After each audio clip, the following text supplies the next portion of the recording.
Merry Christmas, Peckernecks, and happy holidays to my loyal viewers. With Santa's yearly visit right around the corner, I figured it would be only natural to have a look at one of his prior big screen adventures. This is Violent Night. Released on my birthday, December 2nd, in 2022, it is directed by Tommy Wirkola, who is also responsible for the Dead Snow series of films about Nazi zombies in the wintertime, as well as the completely forgettable Hansel and Gretel Witch Hunters movie from about a decade ago, maybe more, starring Jeremy Renner and Gemma Arterton. I've already received one of my presents this year, and in the coming year, it's going to play a big part in future episodes of this show. But until then, let's get this shit going so we can have the happiest Christmas since Bing Crosby tap danced with Danny fucking Kaye. So right off the bat, very nice move, starting the movie off with a Burl Ives classic Christmas song and a scene with Santa at a bar, aping a movie called Bad Santa, starring Billy Bob Thornton from about 15 years ago and change. It's a very low-key Harper performance at first, very relatable, especially his feelings regarding the world and its greed. I'm digging it right away. Here we get to see how jaded Santa is with humanity at the moment. It becomes apparent real fast that this Santa could kick the shit out of Tim Allen's Santa in a fight without any trouble. There's a gross-out barfing scene at the end of Santa's introduction. It's quite unnecessary, but I'll let it slide. So after Santa, the next characters that we're introduced to are the parents of who will become the main child character of the movie, and of course they are unhappy and estranged. Nobody's parents seem to start off happy ever at the beginning of Christmas movies. I don't know why.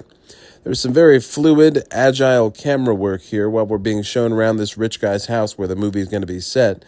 I'm pretty sure this is the same obnoxious lady asshole actress from The Righteous Gemstones here that's introduced, and her romantic interest character is equally unappealing. I forecast that at least one of them will be violently murdered soon. We see the main child character being gifted a toy walkie-talkie by her parents, which I'm sure won't become awfully convenient later on in the movie. Next up, we have a terrible, awful teenage influencer douchebag character introduced. It's the same one that's in every other movie that has an influencer of any kind in it. And it is impossible to make these characters likable in any movie I've ever seen. Why the fuck do people even try? In fact, there are no likable characters yet aside from Santa and the small child in this movie. But now Beverly D'Angelo has arrived as the acid-tongued matriarch of this god-awful Nepo family, and her first line involves the word cocksucker, so far so good. She can definitely do an entertaining piece of shit character, even though her Ellen Griswold is one of my favorite likable characters ever. I'm noticing now that Santa does not seem to, or that he does seem to talk to himself quite a lot in this movie, which makes me personally feel better about how often my ADHD-riddled brain forces me to talk to myself. Now it's time we're introduced to our main villain here, played by John Leguizamo. It's our introduction of him to the film and our first delightful gunshot to the head as well.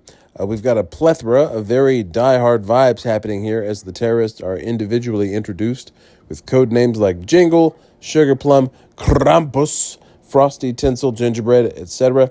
And the scene is topped off with a delightful Grinch reference to stealing Christmas. The forced so-called romantic drama between the two parents is fucking bad and lame. These two have an absolute fucking negative dearth of chemistry. I do not care for them at all. And I'm going to try my best to overlook the very convenient fact that Santa just happens to be on the compound when the terrorists show up because it's integral to the plot. So can't really do much about that. The biggest and baddest ass fight scene in the movie happens pretty early on between a character called Candy Cane and some private security guys. It's super badass. It will not be topped by any of the other fights in the movie. And again, this is going to be a recurring thing that keeps happening. Die Hard 2, not just Die Hard, but Die Hard 2 is very much a influence on this movie.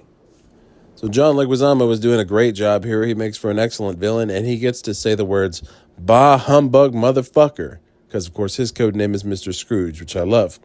Santa himself also gets his first series of fucks here during his initial attempt to escape from the compound. This scene kind of paints him as a coward a little bit, which I suppose is just there to make him seem more awesome and courageous later. So when this shit begins to come down, the reindeer get chased off of the roof where they are parked by some stray bullets. I kind of would have preferred it if at least one of them had actually been cut down or at least just shot by that gunfire. It would have made for an excellent piece of character development for our dear Santa. Woohoo! Time for Santa's first big fight. It's a little bit clunky, but it ends on a nice, surprising note with a terrorist being impaled on a giant icicle. There's another Die Hard 2 reference for you. Apparently, the plan is for John Leguizamo to break into the rich family's vault somewhere in this giant compound. Their dead associate's body is found with a relative quickness, and there's that convenient child's walkie-talkie showing up again just like I knew it would, bitch. So Santa's magical Christmas powers are a little unclear. He appears to have no powers of longevity or immunity in this film. He's afraid of bullets, and yet he's been alive for many, many hundreds of years, so I don't know exactly what the rules are here.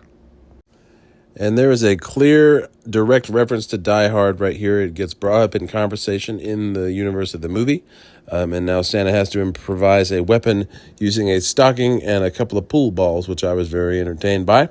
Apparently his magic sack has the traditional Felix the Cat-esque infinite power of holding. So he just reaches in and grabs whatever he's looking for. Apparently there's no limit to it. Love that. So apparently Santa in this movie comes with fatalities. He ends a fight by taking a treetop Christmas star and stabbing it through a terrorist's eye. It doesn't immediately kill the terrorist, but when he plugs the other end of it into the wall, the dude gets shocked to death, and then his face is set on fire. I love that this Santa is talking to this little girl via walkie-talkie while resting atop the body of this dead terrorist with his head on fire. I'm going to keep pointing them out every time they happen. There's another blatant homage to Die Hard here with the Santa's relationship through this walkie-talkie to this little child. It's just like Bruce Willis and Reginald VelJohnson in Die Hard 1 and 2. I'm really digging the visual conceptualization of Santa's naughty list here. It's very visually interesting and a very convenient way of keeping track of all of the terrorists that are still alive. The movie is openly, flagrantly celebrating Die Hard to the point of even having a black character in it named Al. Santa and John Leguizamo developed the same exact sort of walkie-talkie dynamic as John McClane and Hans Gruber do in that original Die Hard. Here we've got Santa sewing up his own wounds like John friggin' Rambo, and it's here that we see that Santa is covered in runic tattoos and apparently was once some kind of Viking warlord. And given that this is not the first time I've seen this, Santa in Rise of the Guardians had this tattoo thing going on too, I must assume that there has to be some historical significance to it. One thing I will give these walkie-talkie scenes credit for is that they contain probably the best monologuing and the best acting in the movie from David Harbour. They're very heartfelt and warm and made me feel all gooey and sweet inside. Really, though, Santa has a very Northman-esque origin story. It deserves its own movie, complete with, apparently he has a hammer named Skull Crusher that he uses that is, I'd say, cooler than Thor's hammer. And I love that the Santa of this movie is a reformed criminal and pirate and Viking warlord. I'm seeing some occasional and very welcome flashes of delightful color in some of these low-light scenes in the big house. And Santa pissing off the side of his sleigh in midair reminds me very much of Homelander jerking off from the side of a skyscraper on The Boys, one of my favorite shows ever. There's a real heavy use of some very extremely whimsical mischief music in this movie. And while it isn't necessarily a wrong move, I can't deny that something more stately, for me, would have been a better fit. So I can't be certain, but I think that we have what must be a purposeful reference to The Santa Claus here, the Tim Allen movie, where he lists all the different names for Santa Claus throughout many different cultures. But without even an ounce of the silly light shit of that Tim Allen version, this Santa absolutely means business when he's doing it. And I respect him for it. I find myself relating just a little too much to John Leguizamo's character, who is a very angry child of poverty with an accidental death in his history that sends him down a path of crime.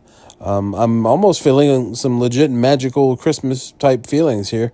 With this scene where Santa is being interrogated by John Leguizamo and his goons, where he makes it begin to snow inside the house. So the effects that they're using for Santa's chimney escape thing that he does are pretty fucking sweet. And now we've got these military guys here pulling up on snowmobiles, and it is the absolute zenith of all of the Die Hard 2 references, and there are many found in this movie. The leader of the military guys tells a very brief story that totally ruins the surprise of the exact same scene that he is actively in, where the money is found to be missing from the vault, and Johnny Legs loses his shit. On a related side note, I would love to make my own little movie about Santa and Mrs. Claus' marriage difficulties and counseling sessions. Something kind of like a Yuletide marriage story would be perfectly appropriate in this universe. The sight of Santa Claus creeping around in the dark here and murdering dudes like Sam Fisher with a sledgehammer is highly, highly entertaining. So now we have a surprise appearance by the music of Bryan Adams, and I'm not thrilled about it. It's fucking me in my ear hole. The sight of Santa jamming a butterfly knife into someone's throat will never not make me smile, though, even if I hear the man responsible for Summer of '69 playing in the background of the scene. But now we have officially entered the Home Alone section of the movie. There's a genuinely clever booby trap scene here, sending a giant nail through a lead terrorist guy's chin. In fact, this entire booby trap section is fucking harsh, although the glue portion is 10,000% unrealistic. But regardless, fuck yeah, for capping off this sequence with Santa appearing out of nowhere to deliver a thunderous blow with the sledgehammer. Santa looks fucking cool with the man bun he's rocking here. It's not often that I get to say that, but it is totally true here. And also on that note, Santa's actual costume is badass. They give him a red leather jacket here that is just super awesome. There's a set piece at this point with Santa Claus sledding, which looks a little bit too much like the sled scene from Christmas Vacation for me to dismiss it as not being a reference to that movie. So at this point, that old John Leguizamo kind of makes a bitch out of Santa Claus by tricking him into crashing his snowmobile into a stump that he's just hiding behind his legs. That's a little disappointing, but I'm also noticing that Santa doesn't appear to have many abilities that end up helping him not to get his ass kicked by the bad guy at the end. Not that I'm not enjoying seeing Johnny Legs be a badass. He should totally play more ruthless villains in his career. Okay, I take that back. He has the one ability that we did see earlier, which helps him kill John Leguizamo, which I did not consider. It provides for one of the most deliriously creative and gory death scenes I've ever seen in a movie, and it also leaves Santa Claus himself at the brink of death. And they deal with this in the dumbest way possible by burning up the fucking money that they had hidden away. There's fucking no reason to do that. It was not the way to save Santa Claus from dying. It does nothing to help. But at the last minute, Santa's reindeer show back up at the perfect moment. I'm curious why they resisted putting Rudolph the Red-Nosed Reindeer in here. And I also would like to know why Santa's relationship with the reindeer has been so antagonistic up until this moment. The day is saved, Santa is okay, and we get the obligatory feel-good Santa Christmas speech before he takes off into the night. Santa's faith in humanity is fully restored by this little child, and it is pretty goddamn silly. David Leitch was involved with this, but I couldn't tell by looking at it, as it ain't no John Wick, but it's a whole lot of fun and perfectly serviceable. And that was Violent Night. It is fully aware of all of its own flaws and makes no effort to hide what other better Christmas movies that it's referencing at any given moment, and it is all the better for it. It is highly entertaining, and I'd totally give it a B. So I have not decided what the next episode of the show is going to be, but I do know that it's going to come from a crate of laser discs that I have recently been gifted. Well, what's a laser disc, I hear you goddamn Gen Zers asking? Well, you're about to fucking find out, and this is going to come with an accompanying change in the style of these videos, some of which you're going to see in this video that you're watching now that you've already seen. So be on the lookout for that, and until next time, go get a fucking job, you dickheads, and also Merry Christmas, Happy Hanukkah, I think Joyous Kwanzaa, and whatever the fuck else I've forgotten. Happy Boxing Day. I don't think that's happened yet, but it's coming. Anyway, enjoy. Nigga, I'm Santa Claus. What the fuck, the milk and cookies?